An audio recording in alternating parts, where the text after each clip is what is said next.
तुकाराम महाराजांनी या अभंगामध्ये पंढरीच्या वारकऱ्यांचं महात्म्य सांगितलेलं आहे.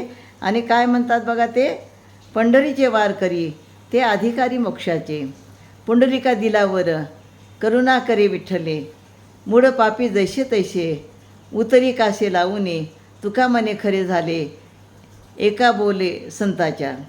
तर पंढरपूरचे जे खरे वारकरी आहेत तेच मोक्षाचे खरे अधिकारी आहेत, असा वर देवाने कुणाला दिलेला आहे?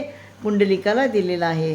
त्यानुसार जे लोक मूढ आहेत, पापी आहेत किंवा कसेही असतील, हा पांडुरंग त्यांना आपल्या काखेत धरून भवसागरातून सुखरूप पलीकडे पोहोचवतो. तुकाराम महाराज म्हणतात, पुंडलिकाने देवाला वर मागितलं आहे की, हे देवा, जे कोणी वारकरी तुझ्या दर्शनाला पंढरीला येतील त्यांना तू मुक्त कर.